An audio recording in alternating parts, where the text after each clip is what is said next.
Welcome to Hope Springs Farms. My wife and I bought this little farmhouse about 9 years ago, and comes with a good old red barn.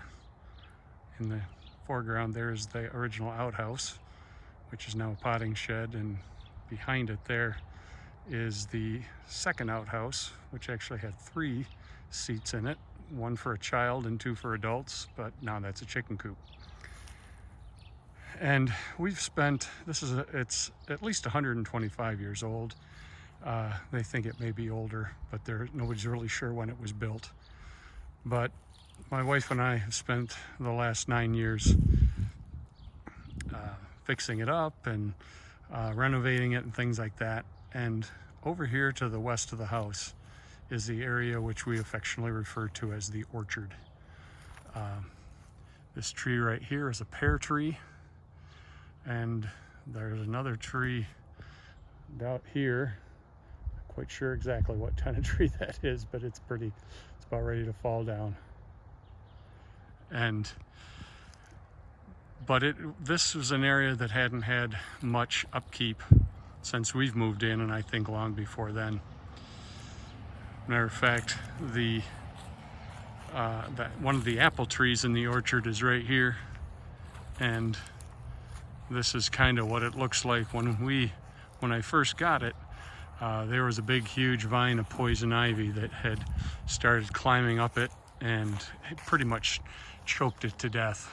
But I cut the trunk of that poison ivy branch, and it, well, I don't know how if it has much life left in it, but that's what it is right now. We've been trying to do a little at a time, and this year I've just kind of decided that it was time to start really trying to, at least, you can see it's got a bunch of saplings all the way through it, and there's a whole bunch of berry bushes and things like that that are thorny, and it's just a real pain to try to get through it in the summertime. So springtime's ideal time to, I determined this year I was going to make a beachhead, and was going to make just a path through here, and then each year try to expand the path out a little bit here and there.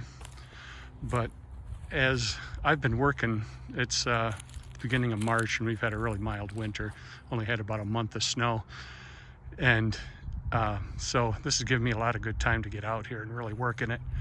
But of course, as with everything, God brings things to mind, and I've heard different pastors say in different sermons that if you don't actively fight to keep your life devoted to God, that the default, like flowing down a river, is you're gonna drift away from God, and you're going to not be an effective tool for God.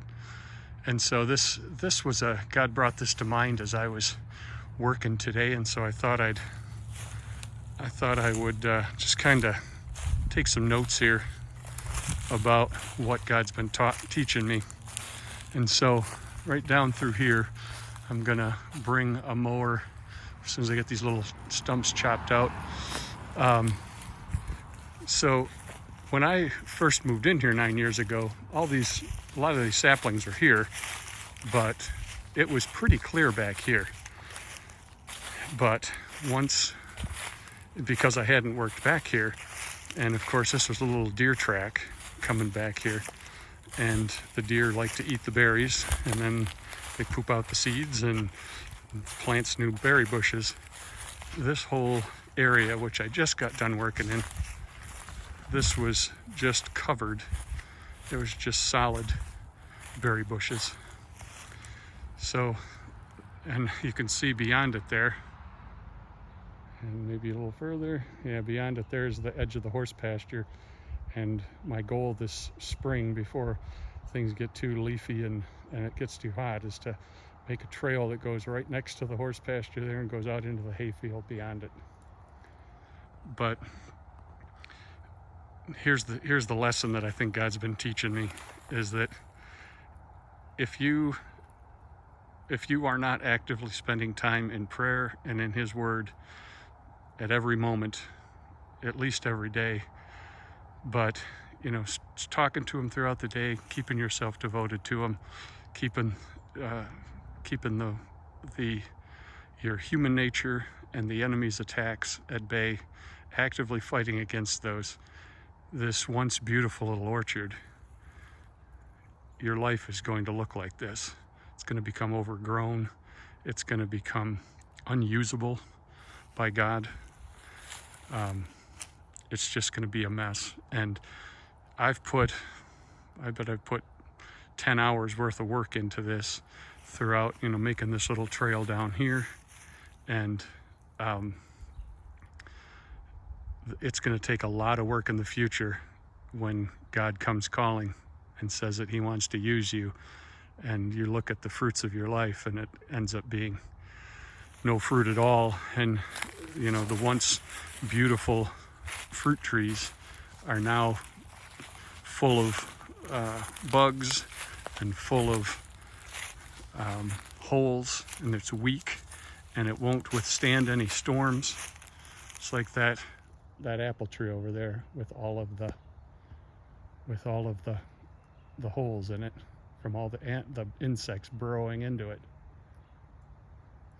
And here's one thing I didn't realize about this was that there were so many grapevines in this. This was a beautiful little bush here at one time, but what I found out is that the grapevine has crawled all over it and ended up pulling all of those branches down, and then all I could do here was, because all the wood was cracked, and it was and now here's a good example. I have a berry bush that I cut down, and it's stuck to my gloves, and it's coming along with me. You get those things too, where you try to get rid of them, and they cling to you, and you just can't seem to get rid of them. But all of this here is just a mess. It had to end up being cut down and thrown into the fire, just like I believe it's the book of Matthew says that. And so spending time each day, or at least on a regular basis. I mean, I don't want to be so religious as to say you have to spend time every day, but I mean, it's not just a thing you do, it's a way you live your life. And I mow that grass up there every week during the summer, and there's no berry bushes sticking out of it. There's no thistles. Well, there might be a few thistles this spring. I'll have to get after those, but that's regularly tended, and so it's beautiful and it's comfortable, and it's great for having parties here, and a little fire pit beyond it. It's a great place to grow a garden. There's all kinds of things you can do with it, but this, you can't really do anything with it until you put a ton of work into it and try to bring it back from just a useless piece of land that, I mean, it's good for small animals, and I see the deer trails in here. I know that the deer use it, but you can't throw the football with your kids over here. You can't have parties here. You can't. One thing my wife wants to do is ride her horse when she's riding, coming back from riding at the edge of the woods. She wants to be able to ride this little trail and come through here and go up into the front yard there. Couldn't do that as in its former state. So just wanted to encourage people to stay in the Word, stay in communication with God continually during your day. If you fight against an evil thought, whether it's that put there by your human nature or by the enemy, start a conversation with God immediately. Just start talking to Him. Doesn't matter about what. Talk to Him about any concern that you might have, and that with your brain focused on the Father, making that connection, that thought doesn't have a chance of staying in there. ask God, take that thought out of my head and keep my mind focused on you. So at some point, every year I'm planning on coming out here and taking a few more things down.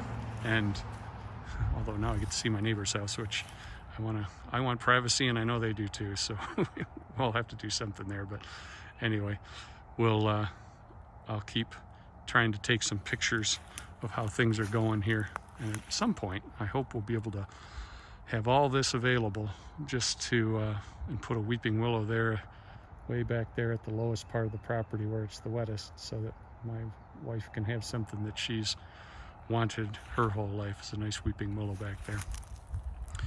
We'll see what we can make do, but if this would have been kept up and mowed, and wouldn't have had all these trees to cut down, wouldn't have had all the grapevine, wouldn't have all the berry bushes, wouldn't have all the feral little trees that pop up that are all scraggly and won't really ever look nice at all. Some maintenance would have kept all those things at bay, but now I see what it can be, and I want it to be that way again. So I'm going to have to put a lot of work into this. But stay strong, brothers.